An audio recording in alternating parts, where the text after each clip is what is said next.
불사 전에 인사합시다. 반갑습니다. 고맙습니다.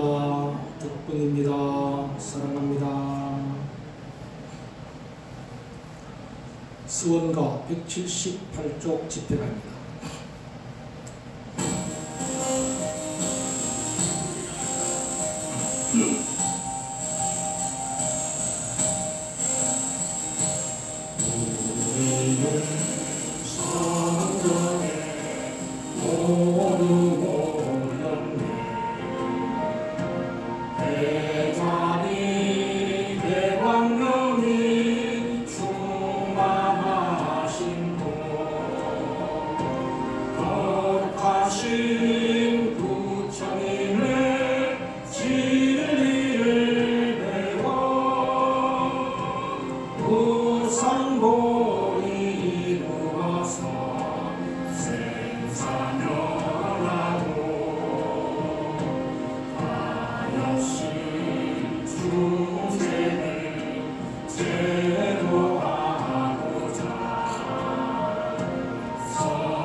상규명입니다.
지금부터 진기 77년 12월 3일 자선일 불사 봉행합니다.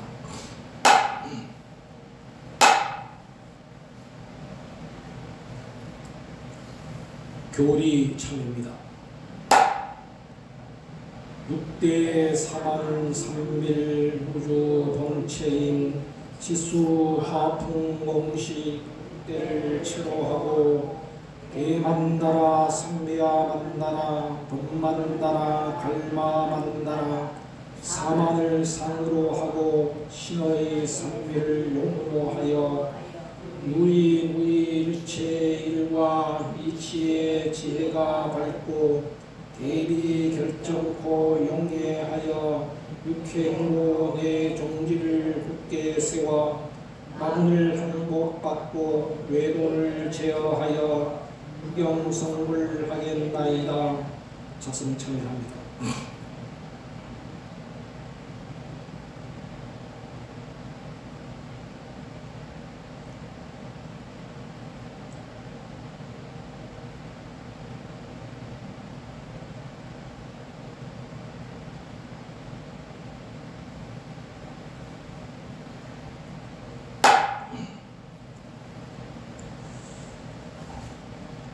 강도 바른문 시방 3세 하나로 계시는 청정급신 비로자나 부처님께 기명하옵고 오늘 자성일 불사를 맞이하여 동참한 진각행자들이 지심으로 참여하고 청정한 마음으로 정선을 모아 강도 발언 올리나이다.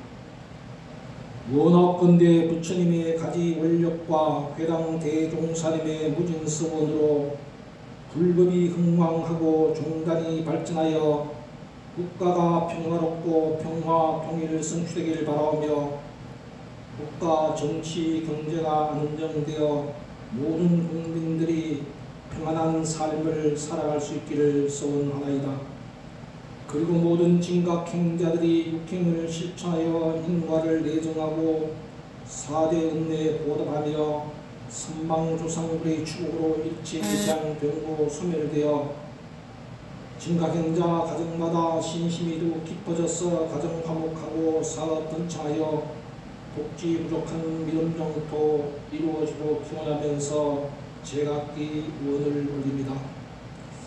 승법, 심지정, 이진규, 유용호, 정지혜, 유재환, 유승환, 기훈, 일념화, 길상정, 은혜정, 윤승환, 다연심, 윤동우, 윤다미, 도연정, 김영호, 김원보, 복지심, 경덕, 요행림, 김영주, 조미라, 김다솔, 김다윤, 김준, 연하인, 해신화, 오세일, 오세진, 효진, 현성지, 은윤, 성모, 은혜지, 김시원, 김현, 최홍구, 회관. 이제 이 자리에 동참한 모든 진각행자들이 발심한 간절한 서원이 원만히 성취되도록 법신 비로자나 부처님께 지심으로 정례하고 서원 정리하면서 진호가 불사를 올리겠습니다.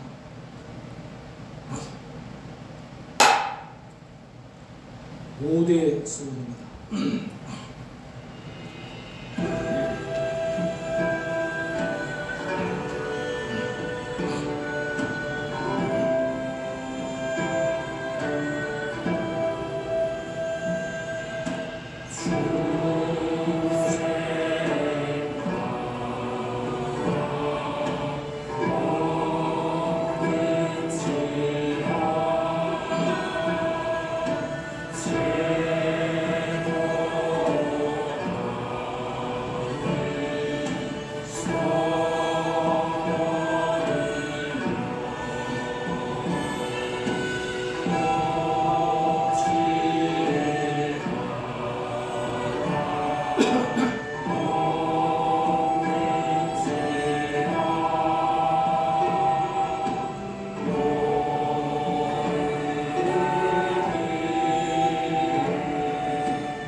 자성일을 맞아 진호가 불사합니다.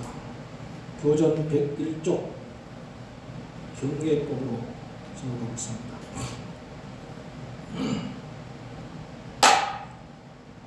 제3절 진호국가 하는 데는 네가 지법 있으니 식재법과 진의법과 항복법과 경례법이 진호국가 법이니라.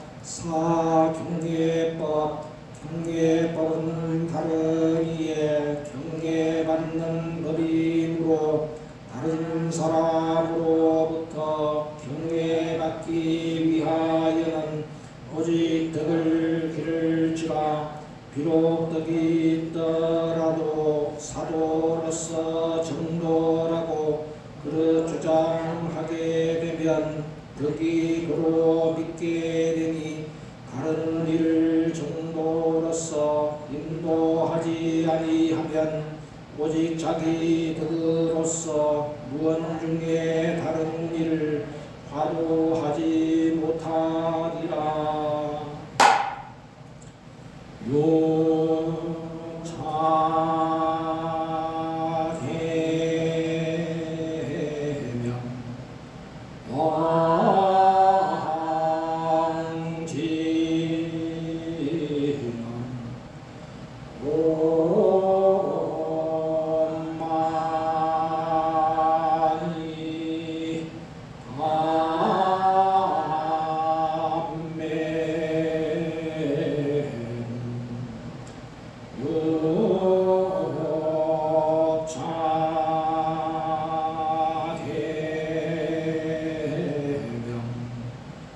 왕지는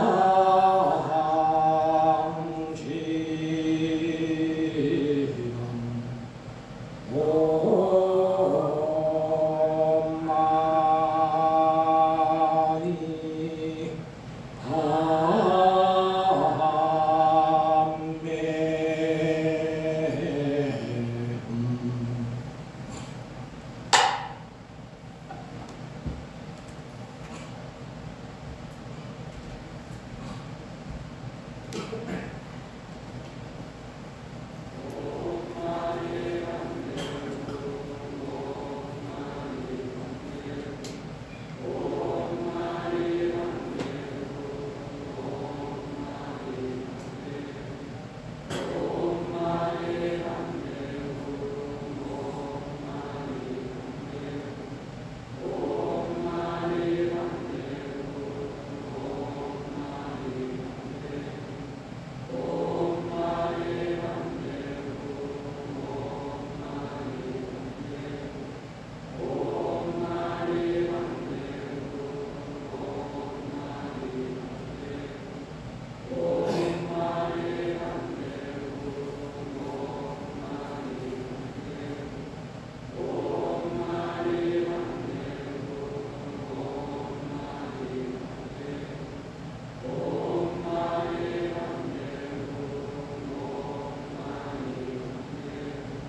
실행론 243쪽입니다.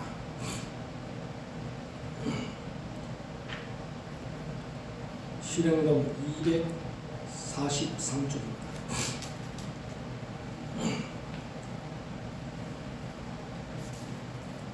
이원주의 생활.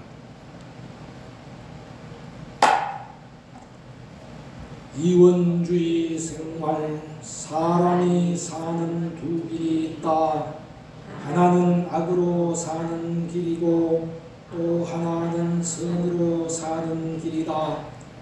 악으로 사는 사람은 악이 아니면 모든 일이 이루어지지 않으니 부득이 악으로 살게 되고, 선으로 사는 사람은 선이 아니면 모든 일이 이루어지지 않으니 자연히 선으로 살게 된다.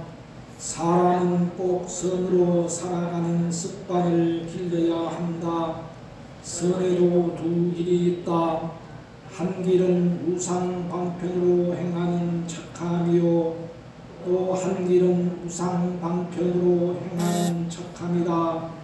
선으로 나아가는 길에도 우상주의가 달라서 방편이 같지 아니하므로 이런 이원으로 나누어지게 된다. 이론주의는 온하게 사는 것이고 이원주의는 둥글게 사는 것이다.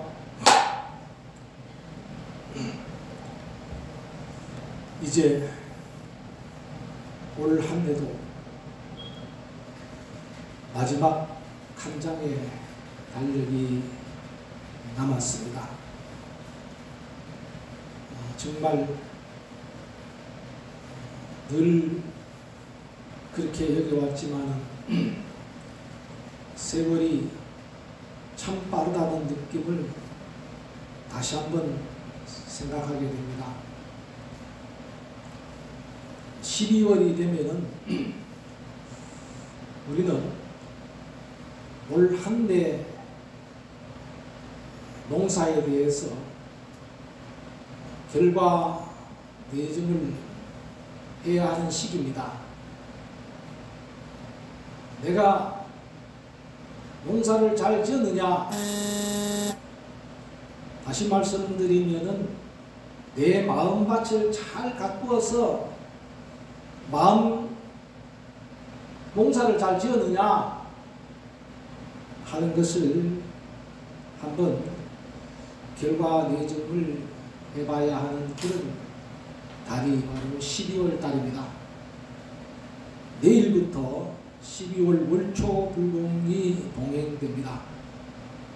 12월 월초불공은 바로 올 한 해를 내가 잘 살아왔는가 하는 것에 대해서 참여를 하고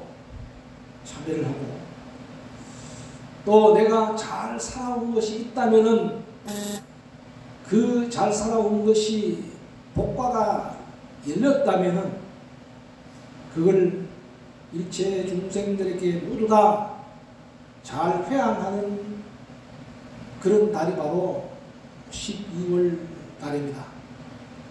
그래서 12월 불공은 잘 참여하고 잘 회항하는 불공이 되어야 한다는 것을 말씀드립니다.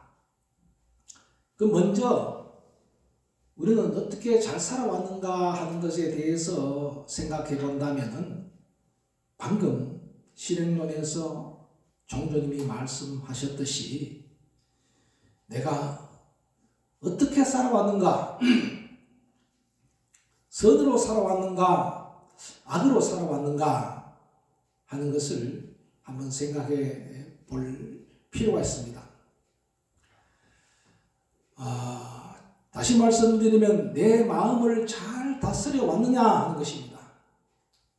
사람은 누구나 다 업으로 산다고 그랬습니다. 그래서 농사를 짓는 사람은 농업으로 살고 장사를 하는 사람은 상업으로 살고 공장을 돌리는 사람은 공업으로 산다고 그러잖아요. 우리의 인생은, 우리의 삶은 업에 연속입니다. 그런데 그 업이 일체 중생에게 도움이 되는 업이 있고 일체 중생에게 해로운 업이 있다 이 말입니다. 일체 중생에게 해로운 업이 악업이고 일체 중생에게 이로운 업이 선업입니다. 어쨌든 내가 살아오는 그 습관이 쌓이고 쌓이게 되면은 그것이 업이 되는데 이 습관에 대해서 부처님이 육창이라는 6가지 창문의 비유를 한 가르침이 우리들에게 시사한 바가 있어서 제가 오늘 육창 비유에 대해서 말씀드리도록 하겠습니다. 육창이라는 것은 6개의 창문이 있는 그 방 안에 6마리의 각 동물을 넣어 놓으면은 그 6가지 동물이 서로 자기가 하고 싶은 대로 살아가는 모습을 확연하게 볼 수가 있습니다. 그것을 우리가 육창 비유라는 비유로 설명을 합니다. 그것은 불교의 공부에는 3가지 중요한 공부가 있습니다. 그게 뭐냐면은 계학, 그 다음에 정학, 해학이라는 3학이라는 공부예요. 계학이라는 것은 뭐냐면은 쉽게 말씀드리면은 계율의 지계에 대한 공부예요. 정학이라는 것은 뭐냐면은 선정에 대한 공부예요. 해학이라는 것은 뭐냐? 반야지혜에 대한 공부예요. 그런데 습관을 바꾸고 좋은 습관으로 나아가게 하는 공부가 바로 뭐냐면은 이게 계학입니다. 우리 불자들이 좋은 습관을 들이고 좋은 습관으로 살아가게끔 그렇게 공부하는 그 공부를 계학이라 한다는 것입니다. 다시 말씀드리면 계학이라는 것은 좋은 습관을 들이는 공부다. 좋은 습관을 들이는 공부가 계학이다. 계학은 범어에서 원래 인도에서는 시라라는 말로서 쓰는데 그 말은 여러 가지 의미가 있는데 그 중에서도 사람이 하는 행위라든가 습관이라든가 성격 이런 것들을 시라라고 했어요. 그렇기 때문에 그 중에서도 습관 들이기라는 말이 가장 계학과 부합한 말이라고 저는 그렇게 생각합니다. 어떻게 습관을 들이느냐에 따라서 그 사람의 운명이 달라지는 겁니다. 습관 들이기에 따라서 운명이 달라지는 겁니다. 그래서 이 계학이라는 것은 우리 불자들의 올바른 생활 규범이 될 것이고 모든 것은 다 습관 들이기에 달렸다는 말을 그래서 하는 겁니다. 한번 잘못된 습관을 익히게 되면요. 그 길로 깊숙이 빠져들게 마련입니다. 요즘 마약이 창궐을 했다는 표현을 합니다. 우리는 마약을 하는 사람들을 그저 세상에 한두 명 있나 생각했더니만 수없이 많은 사람들이 마약에 손을 대고 마약에 빠져들고 있다고 합니다. 우리가 흔히 미국이라 그러면 아름다울 미자를 써서 아름다운 나라가 미국이라 하는데 저 미국에도 보면은 수없이 많은 사람들이 이 마약에 빠져서 정신을 못 차리고 살아가는 사람들이 수없이 많다는 것을 우리는 보도를 통해서 봐와서 잘 알 것이라 생각합니다. 이 습관을 마약의 습관을 한번 들여놓으면요. 그것이 끊기가 그렇게 힘이 듭니다. 그래서 결국은 마약 중독자가 되는 겁니다. 크게 마약 중독자를 말하기 전에 우리나라에서도 보면은 알코올 중독자들이 굉장히 많았지 않습니까? 알코올 중독자들이요. 저희들이 어렸을 때만 하더라도 매일 술만 먹고 오면 아이들 구타하고 부인 구타하고 이런 행위들을 하는 사람들을 동네마다 다 있었어요. 이런 사람들이 뭐냐면 전부 다 알코올 중독이 되어서 그런 사람들의 행동이 그렇게 나오는 거 아닙니까? 한번 습관에 빠지고 익히게 되면은 그것이 티끌모아 태산이 돼서 결국은 그 속에 빠지고 마는 것이 바로 우리의 습관입니다. 육창 비유의 이야기가 부처님의 비유경에 나옵니다. 부처님은 정말 비유의 달인인 것 같아요. 경제를 읽어보면요. 참 재미있는 비유를 들어서 우리들에게 법을 설합니다. 그 중에 하나가 육창 비유에 하지 말라는 것만 골라서 하는 습관을 비유하는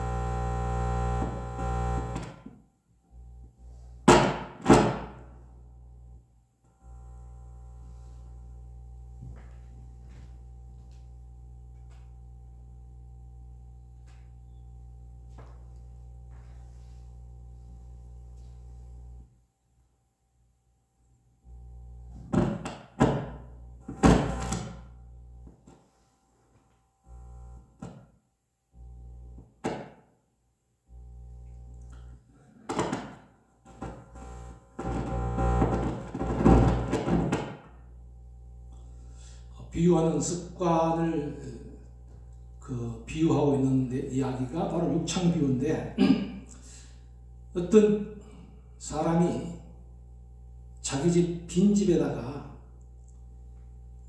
6마리의 동물을 가둬두고 키웠어요. 그 6마리 동물이 뭔가 하니까 새와 뱀과 악어와 개와 여우와 원숭이입니다. 그런데 새는 보면은 자꾸 날아가려고 퍼닥거려요. 받아놓으면은 날아가려고 퍼닥거려요. 그 6개 있는 창문 속에서 그 창문 밖으로 막 날아가려고 그래요. 뱀은 보면은 자꾸 땅을 파고 땅 속으로 들어가려고 그래.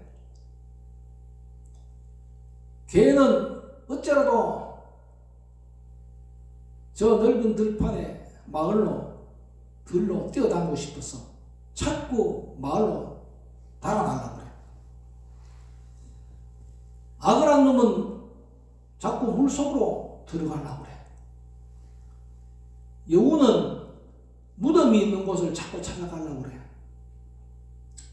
원숭이는 나무가 많고 열매가 많은 산으로 자꾸 달아나려고 그래. 그래서 주인이 가만히 보니까 이런 6마리의 동물들이 하는 짓이 전부 다 이 우리에 갇히기 전에 하던 그 습성 그대로 하는 겁니다. 지가 좋아하는 곳으로 자꾸 돌아가려고 하는 겁니다. 이래서 이걸 도저히 길들일 재간이 없다고 생각했어요. 하나를 잡아두면 또 하나가 달아나고, 동쪽으로 달아간 놈을 한 놈을 잡아놓으면 또 다른 놈은 또 서쪽으로 달아나고. 이 어떻게 하면 이 6마리의 동물들을 잘 길들일 수 있을까 생각한 이 주인은 생각 끝에다가 가운데다 큰 기둥을 세우고 그 6마리 동물들을 다 붙들어 메었습니다. 붙들어 메었어요. 지가 하고 싶은 대로 모아두고 다 붙들어 맸습니다. 그리고는 매일 적당한 음식을 줬어요. 지가 좋아하는 음식, 맛있는 음식을 줬습니다. 그렇지만 그렇게 날뛰던 6마리의 동물들이 차츰차츰 시간이 지나니까 말을 잘 듣게 되고 주인에게 복종하게 되었다는 이야기입니다. 이 이야기가 바로 부처님께서 설하신 비유경에 나오는 하나의 이야기입니다.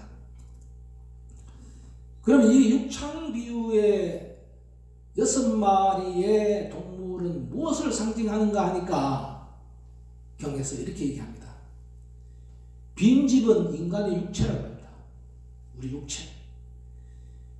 그리고 6마리의 짐승은 뭐냐면 안, 이, 비, 설, 신, 이. 다시 말씀드리면 눈과 귀와 코와 혀와 우리 쉽게 말하면 손과 마음이다 이 말입니다. 우리 몸이 인간의 육체가 빈집인데 이 빈집 속에 6개의 감각기관이 있다 이 말입니다. 그 6가지 감각기관을 갖다가 각기 비유를 했는데 이렇게 비유했습니다. 눈에 비유한 것은 뭐냐면 새에 비유를 했습니다. 높이 날기를 좋아하는 새에다 비유를 했는데 우리 흔히 눈이 높다 하는 말은 자신의 분수를 믿고 더 크게 채우려고 하는 마음을 우리는 그 사람이 눈이 높다 하는 겁니다. 탐심이 가득한 것을 비유한 눈입니다. 눈은 탐심을 상징을 해요. 눈은 새를 상징하고 있습니다. 귀는 뭐냐? 뱀에 비유를 했습니다. 구멍 속에 숨어서 사는 뱀에다 비유를 했는데 남의 이야기를 어떻든 몰래 들으려고 또 들은 만큼 잡념이 생기니 고통이 따를 수밖에 없죠. 그래서 이 귀는 뭐냐면 뱀에 비유를 했고 뱀에 비유를 한 것은 바로 사람이 남의 말을 자꾸 귀를 기울이는 옳지 못한 습관을 비유하고 있습니다. 그럼 세 번째는 뭐냐? 코에 비유를 하고 있는 건 뭐냐? 코는 뭐냐? 개에 비유를 하고 있어요. 그래서 우리는 개코란 말을 하잖아요. 코는 냄새에 굉장히 민감합니다. 좋은 냄새만 따라가려고 하는 이런 습성, 이게 이제 코에다 비유를 하는 개의 비유입니다. 네 번째, 악어의 비유는 뭐냐면 악어는 혀를 비유합니다. 혀는 뭐냐? 맛을 보는 그 감각기관이잖아요. 악어는 물고기의 맛을 좋아해요. 그래서 사람의 혀는 맛있는 음식을 즐기기 때문에 우리의 혀를 악어에다 비유를 했고요. 우리의 몸은 뭐냐면 아주 촉감, 감촉을 좋아합니다. 촉감, 감촉을 좋아해요. 그래서 여우에 비유를 했는데 여우는 죽은 송장을 즐겨 먹고 우리 몸도 이성의 접촉을 좋아하기 때문에 육체적인 음욕을 상징하는 것이 바로 여우에 비유를 했습니다. 마지막으로 6번째 비유가 뭐냐 하니까 원숭이에 비유를 했습니다. 우리의 마음이 원숭이와 같다 이 말입니다. 마음이, 뜻이라는 것은 우리의 마음이거든요. 중생들의 마음이 마치 원숭이가 지멋대로 뛰어다니는 것 같다 이 말입니다. 항상 방탕하고 향락적인 생활을 하기 때문에 원숭이에다가 비유를 했습니다. 그래서 부처님은 이 비유에서 이렇게 말씀하십니다. 너희 중생들도 저 장자가 6 짐승을 한 기둥에 단단히 묶어 놓고 서서히 길들이는 것과 같이 육근의 도적도 단단히 묶어 놓아 조복받지 않으면 안 된다 그랬습니다. 도적이 어디 있느냐? 도적이요, 밖에 있는 도적이 무서운 게 아니라 요 안에 있는 도적이 무서워요. 그 안에 있는 도적이 뭐냐면은 바로 안이비설신이다. 눈과 귀와 코와 입과 혀와 이 촉감과 마음, 이 6가지 감각기관이 이게 바로 도적놈이다 말입니다. 나의 모든 마음 공부를 못하게 하고 방해하는 도적놈이 바로 이 큰 도적놈이 바로 이 도적놈들이다. 이 도적놈들을 조목받지 않고는 절대로 마음 공부를 할 수가 없다. 좋은 농사를 지을 수가 없다. 이 6가지의 마음 도적놈들을 단단히 묶어 놓을 수 있는 게 뭐냐 하니까 그것이 바로 계율이다 말입니다. 계율 공부다 말입니다. 왜 불교에서 마음 공부를 하는데 첫 번째 마음 공부가 계학일까요? 계율에 대한 공부일까요? 이렇게 시도 때도 없이 날뛰는 이 6개의 동물과 같은 우리 6가지의 감각기관을 우리가 잘 다스리지 아니하면은, 잘 다스린다는 것은 뭐냐면은 그것이 악의 업으로 가지 않고 선의 업으로 갈 수 있도록 우리가 그것을 잘 습관을 들여야 된다는 겁니다. 또 그 말씀은 뭐냐? 그 6가지 감각기관은 늘 옳지 못한 곳으로 늘 습관을 들여왔어요. 옳지 못한 곳으로 습관을 들여왔기 때문에 우리가 중생이고 우리가 인간세계에 태어난 거예요. 이 인간세계에 태어났으니 이제는 어떻게 해야 되겠냐? 이 6가지의 도적놈들을 잘 다스려서 마음 공부를 잘해서 우리는 인간 세상을 뛰어넘어서 천상세계를 가고 천상세계를 뛰어넘어서 우리는 사성의 세계에 가야 되지 않겠습니까? 부처님의 세계에 가야 되지 않겠습니까? 두 번째 시간에는 다시 육창 비유를 통해서 어떻게 하면 이 6가지의 감각기관을 잘 다스릴 수 있는가 하는 것에 대한 비유의 이야기를 계속해 드리도록 하겠습니다.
회양청입니다. 오불사바라 밀16대 보살 팔공양 사습에 규명하나이다. 탐하고 승계고 어리석은 마음 없애고 부모에게 복업 짓고 상보에게 단시하여 가정 안에 지혜 없고 빈도 늦게 하겠으며 항상 선미를 행하여 뜻으로 악한 마음과 입으로 악한 말과 몸으로 악한 행동은 결정코 끊어 없애게 했으며 저녁에 저 허물은 내 허물의 그림자로 알겠습니다. 물리 분석 사왕과 출용 판류와 제왕과 임왕과 사승과 부모와 선지식 도량 중등 법계 유정을 위해 서원하고 회양하여 모든 장애를 단죄하겠나이다. 규명하여 참회하며 지심으로 참회하나이다. 6대 사망 성들 자성 참회합니다.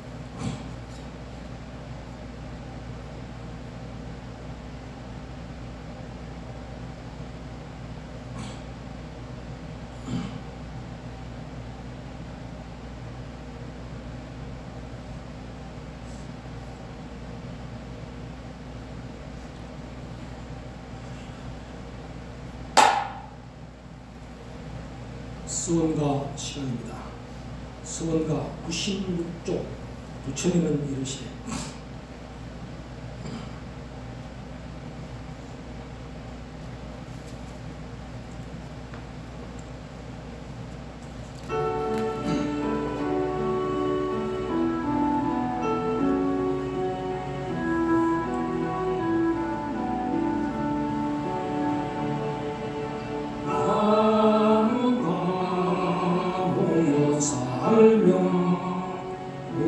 청천수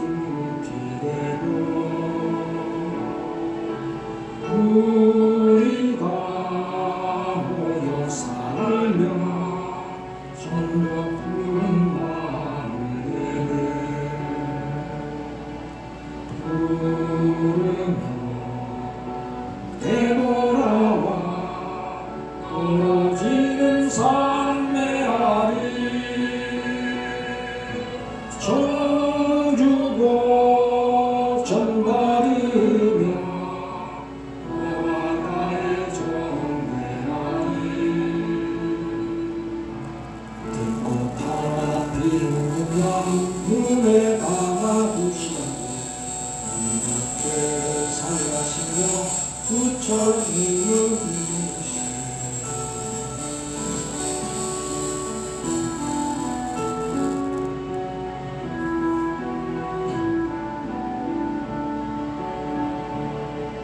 새들이 모여 살며 노래하는 동산대로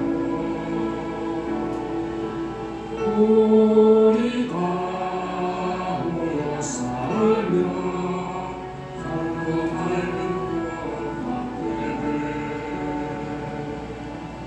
노래하는 동산에는 서로 불러 화답하고 밝은 가슴에 서로 뜨는 사무지에 산색 소리 들으며 귀에 담아두시오니 그렇게를 살시며 부처님은 이루시네.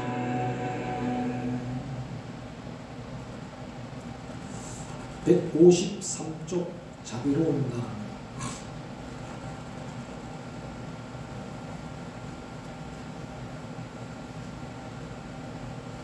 153쪽입니다.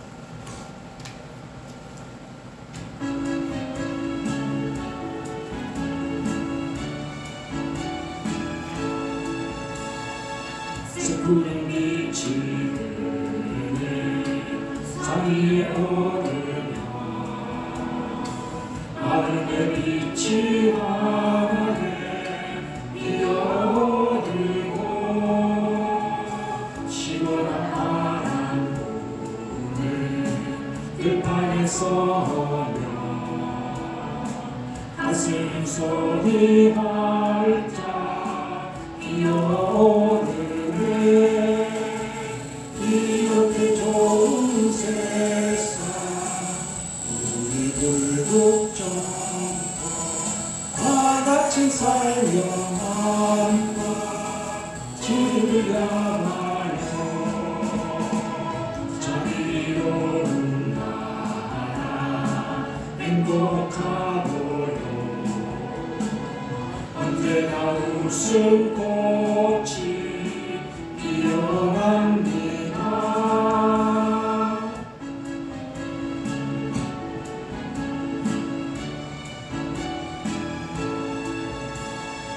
햇빛이 눈부시게 비치는 곳에 연꽃이 피는 세상이 아름다워라. 얼랑이들이 춤추며 서로를 뽐내고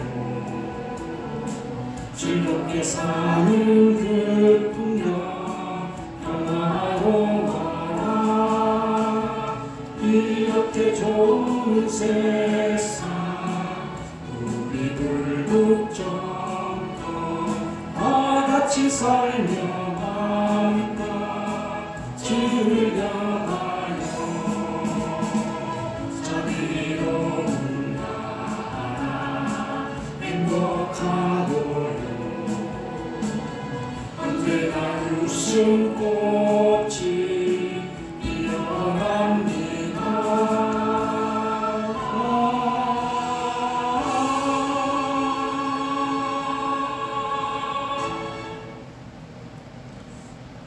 105쪽 사락그룹으로 가온다. 105쪽입니다.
자수일을 맞아 추옥불사합니다. 교전 184주입니다.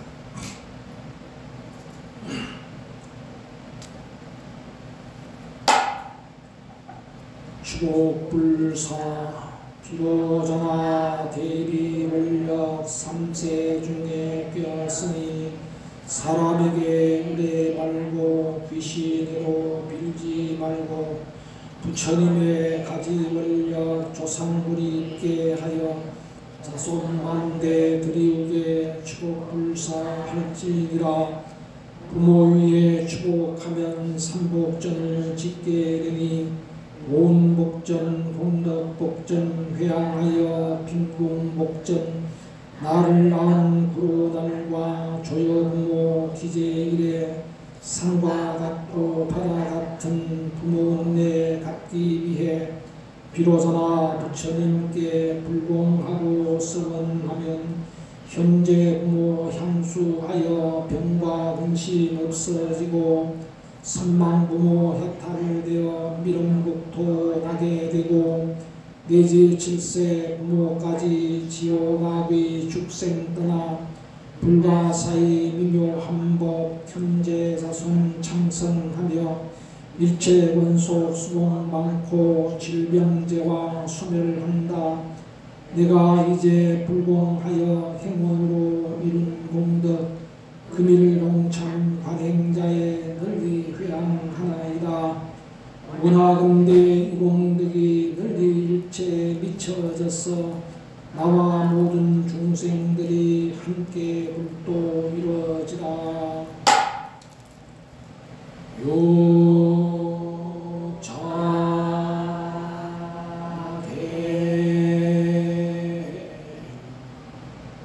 왕지가 오마니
책론 97쪽입니다.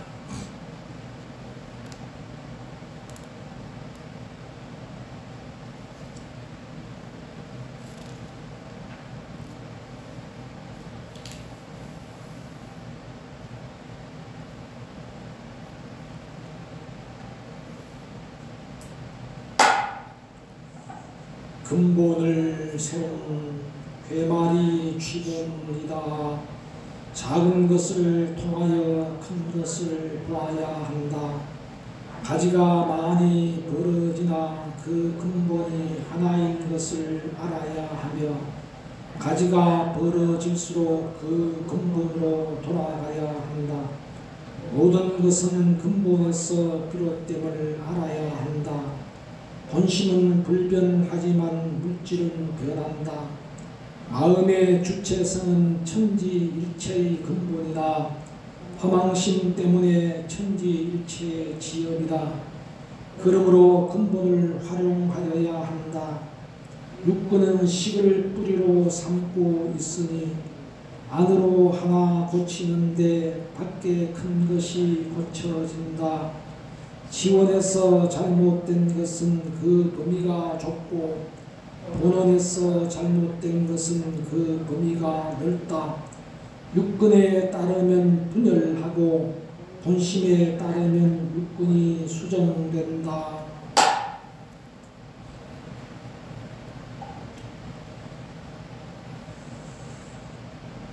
앞 시간에 이어서 두 번째 시간에는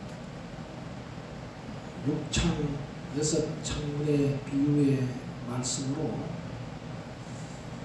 육창이론이라는 말이 있습니다. 여섯 가지 창문에 있는 곳에 한 마리의 원숭이를 비유한 것입니다. 부처님은 말씀하십니다. 이 비유에서 마음 공부가 뭐냐? 마음 공부가 뭐냐 하니까 변덕스러운 원숭이를 잡는 것이 바로 마음 공부다 그렇습니다. 6개의 창문이 있는 방 안에 갇혀 있는 저 원숭이, 변덕스러운 저 원숭이를 잡는 것이 그게 마음 공부라고 했어요. 종주님은 말씀하십니다. 육근에 따르면 분열하고 본심에 따르면 수정된다. 육근은 뭐냐면 방금 앞에서 얘기했듯이 아비비설신이라 내 눈이 하고 싶은 대로 따라가면은 분열한다.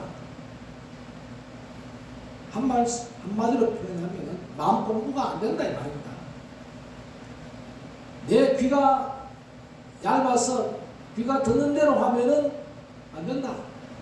저 코가 지 냄새 맡아서 좋은 대로 하면 안 되고 내가 맛 좋다 하고 맛없다고 하는 요 혀를 따르면 안 되고 내 몸의 감촉을 따르면 안 되고 그리고 우리의 마음이 옳지 못한 그 중생심에 따르면 안 된다. 이게 바로 육근에 따르면 분열한다. 육근에 따르면 마음동사가 될 수가 없어요. 본심에 따르면은 본래 마음 본심 심인 거기에 따르면 불성에 따르면은 모든 것이 다 달라진다. 달라진다. 육창이론이라는 가르침에서 우리는 문단속을 잘하자 하는 것을 저는 그렇게 표현을 했습니다. 눈의 문, 귀의 문, 코의 문, 혀의 문, 이 육신의 문, 이 마음의 문을 잘 단속하자. 그게 마음 공부라는 겁니다. 1년 동안 6가지 감각기관에 휘둘리면서 살아왔느냐? 6가지 감각기관의 문을 잘 단속하고 잘 다스리면서 살아왔는가 하는 것을 한번 이번 시간에 되돌아보고 참여하는 시간이 되었으면 합니다. 육창 비유에서 육창 이론이라고 했습니다. 6가지 창문이 있는 곳에 한 마리의 원숭이가 그 속에 들어있는데, 이 원숭이라는 놈은 말이지 6개 창문에서 이쪽 창문에 나왔다, 저쪽 창문에 나왔다, 이쪽 창문에 나왔다, 6개 창문으로 왔다 갔다 정신없이 이 문 쳐다보고 저 문 쳐다보고 한다 말입니다.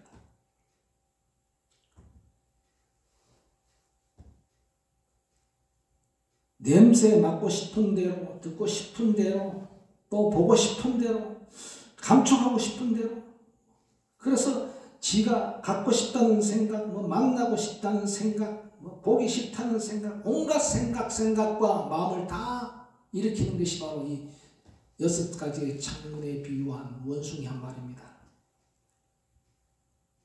욕망이 문제가 되는 것은 욕망을 통제하고 제어할 수 있는 통제력을 상실했기 때문입니다. 욕망 없이 살아갈 수 있는 사람은 아무도 없습니다. 다시 말씀드리면 욕심 없이 살아가는 사람이 어디 있습니까? 그러나 문제는 뭐냐? 그 욕심, 욕망을 다스리고 제어할 수 있는 통제력이 있어야 된다 말입니다. 그 통제력이. 욕망을 다스리기는커녕 욕망의 주인 자리를 내주고 욕망의 노예가 되어서 사는 삶이 바로 중생들의 삶입니다. 욕망을 다스려서 내가 욕망을 다스리는 주인이 아니라 욕망이 나를 다스리는 주인이 되었다. 그런 표현하지 않습니까? 사람이 돈을 만들어서 돈을 쓰는 것이 아니라 사람이 돈을 만드는데 돈이 사람을 쓰고 있어요. 내가 돈의 주인이 아니라 돈이 나를 지배하는 주인이 되어버렸다. 이걸 한마디로 말하면 그게 물질시대입니다. 물질시대. 그렇게 해서 내가 물질의 지배를 받고 욕망의 지배를 받게 되면은 자연적으로 좋은 업을 지을 수가 없죠. 이런 삼국유사를 쓰신 이런 스님은 이런 글을 썼습니다. 전에도 제가 소개한 적이 있습니다. 세상에서 제일 고약한 도둑은 바로 자기 몸 안에 있는 6가지 도둑일세. 눈도둑놈은 보이는 것마다 가지려고 성화를 한대. 눈도둑놈은 눈에 보이는 것만 다 가지고 싶어. 가지려고 해. 귀도둑놈은 그저 듣기 좋은 소리만 들으려고 한대. 듣기 좋은 소리. 나한테 싫은 소리하고 나를 보고 좀 단점을 좀 얘기해서 고쳤으면 하는 소리, 그런 소리는 듣기 싫어. 그저 좋은 소리. 이 좋은 소리만 들으려 하게 되면은 결국은 뭐냐? 중심은 떠나고 관심배만 남는 거예요. 관심배만 남습니다. 콧구멍 도둑놈은 좋은 냄새만 지가 맡으려고 하고, 혓바닥 도둑놈은 온갖 거짓말에다가 만난 것만 지 혼자 먹으려고 하고, 그 중에서 가장 큰 도둑놈은 뭐냐 하니까 못된 짓 골라서 하는 몸도둑놈이래. 몸뚱이 도둑놈이래. 마지막 도둑놈은 뭐냐? 분별하는 마음입니다. 생각 도둑놈인데 이놈은 싫고 저놈은 좋고 이놈은 없애야 하고 이놈은 가까이 해야 하고 하는 이러한 분별심의 마음 도둑놈들을 난리를 치니 그대들이 복받기를 바라거들랑 우선 이 6가지 도둑놈부터 잡으시게나 그랬습니다. 여러분들 복받기를 바라거나 여러분이 복의 열매를 거두려고 한다면은, 마음 공부를 제대로 하려고 한다면은 이 6가지 도둑놈을 잘 잡고 잘 다스려야 된다. 세상에서 가장 큰 도적은 밖에 있는 것이 아니라 우리 마음속에, 우리들 속에 있다는 것을 말하고 있습니다. 율장이라는 경전에 보면 부처님께서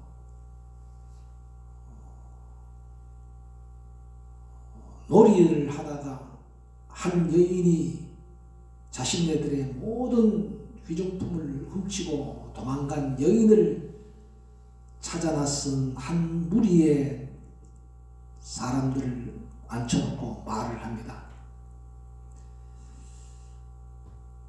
6 도적을 따라 밖을 찾는 것이 중요한가, 자신을 찾는 것이 중요한가 라고 법문을 하십니다. 내 물건을 훔치고 도망간 도둑놈을 잡으려고 가다가 많은 사람들이 함께 내 소지품을 잊어먹어서 누구 훔쳐갔어? 부처님을 만났습니다. 뭘 하느냐 하니까 우리의 귀중품을 훔쳐간 한 여인을 찾습니다. 6 도둑놈을 찾으려고 하지 말고 밖에 있는 도적 6 도적을 따라서 밖을 찾는 것이 중요한 게 아니라 네 마음을 찾는 것이 중요하다. 자신을 찾는 것이 중요하다. 이렇게 법문을 하자 정신이 번쩍 들어서 부처님의 법문을 듣고 부처님의 제자가 되었다는 이야기가 율장에 있습니다. 우리가 키우는 이 6 도적들은 한시도 쉬지 않고 지 맘대로 우리를 이리 끌고 가고 저리 끌고 막 끌고 간다 이 말입니다. 그게 6 창문 속에 들어있는 한 마리의 원숭이를 비유하고 그 6 마리의 원숭이가 바로 누구냐면 바로 내 자신이다. 너네들 자신이다. 거기에 끌려서 이리 끌려가고 이쪽 창문으로 끌려가고 저쪽 창문으로 끌려가고 끌려다니지 마라. 창문이 있는 방 안에 갇혀있는 원숭이가 6개의 창문에 왔다 갔다 하면서 비치는 것과 같이 갖가지 그림자가 잠시도 쉬지 않는 것과 같이 우리의 마음은 그와 같다 하시면서 우리의 마음을 잘 다스리라고 말씀하십니다. 6 도적을 다스리는 방법은 뭐냐? 6 도적을 겁내서도 아니 되고 6 도적에 휘둘려서도 안 되지만 도망쳐서도 안 됩니다. 과감히 이 6 도적과 맞서야 합니다. 이들 6가지 도적과 맞서는 방법이 뭐냐면은 우리가 육행 가운데 선정과 지계입니다. 선정이라는 것은 뭐냐? 내 마음을 고요하게 안정시켜야 돼. 온천지 막 그냥 왔다 갔다 하는 원숭이를 제자리에 딱 앉혀야 돼. 이리 뛰고 저리 뛰고 막 안일이 설신이가 나를 막 이리 끌고 다니고 저리 끌고 다니고 막 끌려다닌다면 그 끌려다니는 데서는 도둑놈을 잡을 수가 없어. 잡을 수가 없어. 그러면 어떻게 해야 되냐? 내 마음을 잘 다스리는 선정을 통해서 우리는 뭡니까? 원만히 반면 염송을 통해서 이 말입니다. 염송을 통해서. 그리고는 뭐냐? 계율을 지켜야 하는 겁니다. 우리는 계율이 뭡니까? 십선계를 지키는 겁니다. 선정과 지계로서 능히 우리는 이 마음속에 있는 6가지 도둑놈을 잠재울 수 있고 잡을 수 있다는 겁니다. 우리는 6 도적에 끌려서 사는 삶은 어둠으로 들어가는 삶이고 자기가 주인이 되는 삶은 밝음으로 나아가는 삶이 되는 겁니다. 어둠의 삶을 사는 것은 고통이고 밝음의 삶을 사는 것은 행복입니다. 육근에 끌려다니면 6가지 내 몸에 있는 6개의 감각기관에 끌려다니는 노예 생활을 하게 되면 어둠 속에서 불행한 삶을 살 수밖에 없습니다. 하지만은 이 6가지의 도둑놈을 잘 다스리는 것이 뭐냐? 우리는 스스로 이 6가지 도둑놈을 잘 교화를 시켜야 돼요. 도둑놈 교화를 시켜야 된다 이 말입니다. 부처님은 수없이 많은 도둑놈들을 교화시킨 내용들, 그리고 많은 선사들이 도둑놈들을 교화시킨 내용들이 여러 곳에서 우리는 볼 수가 있습니다. 그러니 바깥에 있는 도둑놈들을 교화하는 것이 아니라 내 마음속에 있는, 내 몸에 있는 도둑놈을 교화해야 된다 이 말입니다. 5대 서원에 보면 이런 말이 있습니다. 중생가가 없는지라 제도하기 서원이며 그랬죠. 그죠? 중생가가 없던 중생이 한없이 많다 이 말입니다. 끝도 없이 많다 이 말입니다. 그런데 그 중생을 다 제도하기를 서원한다. 교화하기를 서원한다 이 말입니다. 그때 중생은 뭐냐? 바깥 중생, 나 아닌 다른 사람의 중생을 제도하는 것도 의미하지만 중요한 것은 뭐냐? 내 마음속에 있는 중생심을 제도한다는 겁니다. 내 마음속에 있는 중생심이 어떤 것이냐?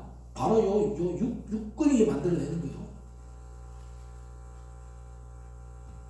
눈 도둑놈은 교화해서 변화해서 교화해서 변하게 해서 부처님 눈 부처님이 되고, 귀도둑은 귀 부처님이 되고, 코도둑은 코 부처님이 되고, 입도둑은 입 부처님이 되고, 몸도둑은 몸 부처님이 되고, 생각도둑은 생각 부처님이 되는 겁니다. 전에 제가 언제 눈 부처님이라는 법문을 한 적이 있습니다. 내 눈은 눈 부처님이 되어야 돼요. 귀 부처님이 되어야 돼요. 코 부처님이 되어야 돼요. 입 부처님이 되어야 돼요. 몸 부처님이 되어야 돼요. 마음 부처님이 되어야 된다 하는 것입니다.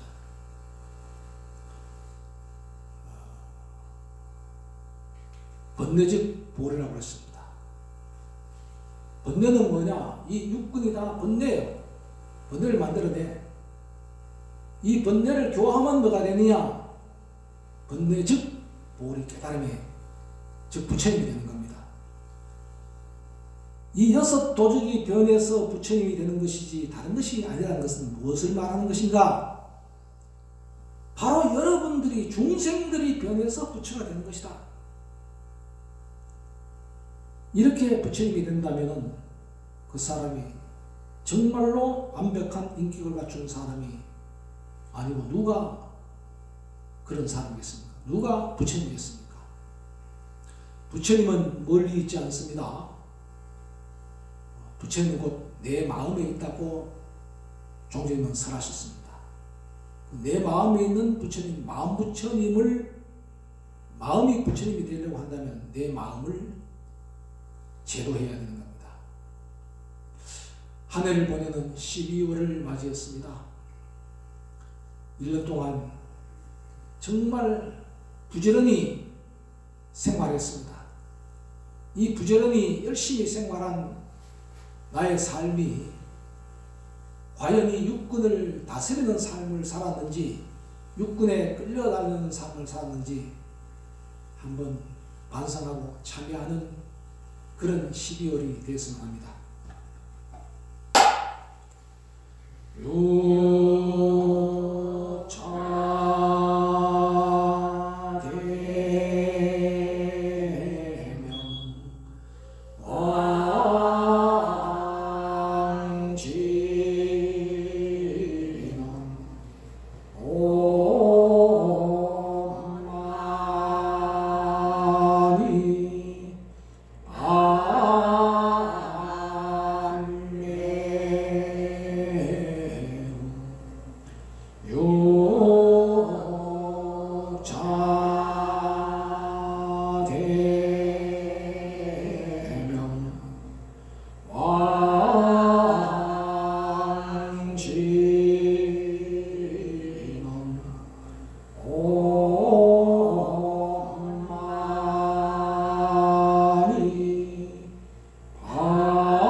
내 사공양 애창입니다.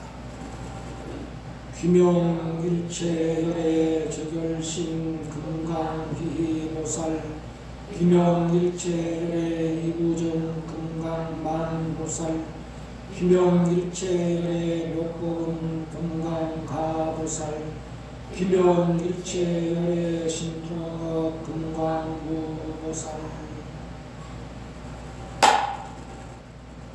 안야신경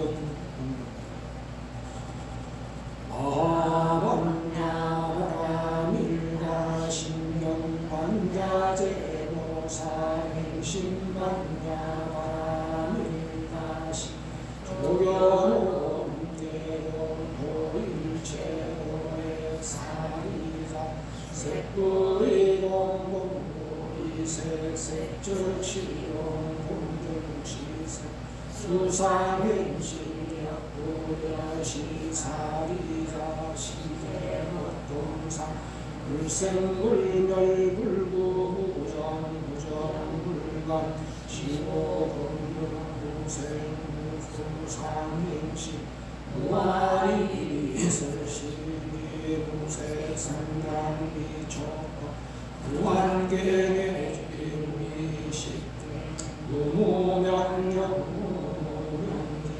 애지무사용무사제 무진멸도무지양 이노소보리살까 이반야바라밀하고 신무하에 무가에 무유공포원리전도농산 구경열반삼세제 이반야바라밀하고 무가욕다라 삼야삼보리 오지반야바라밀다 시대신주 시대명주 시고상주 시무등주 문제일체고 진칠구라 고설반야바라밀다주 즉설주라 아제아제 바라제 바라승아제 오제사라 아제아제 바라제 바라승아제 오제사라 아제아제 바라제 바라승아제 오제사라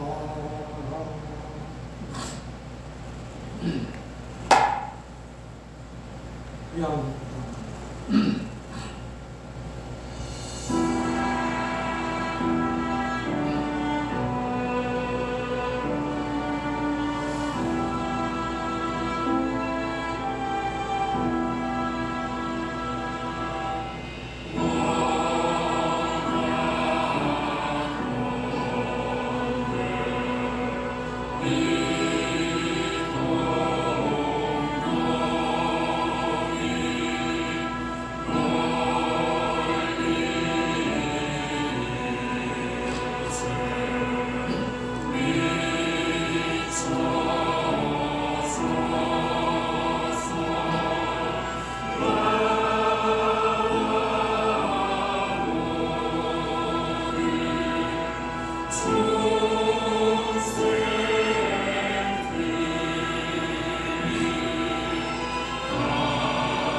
무시광대 그로부터 금일에 이르기까지 무아에 누워서 당신과 진심과 세계로 말미암아 몸과 입과 뜻으로 지은 죄를 다 드러내어 참회하나이다. 이제로부터 단시의 실질을 성취하여 방탕심을 없애고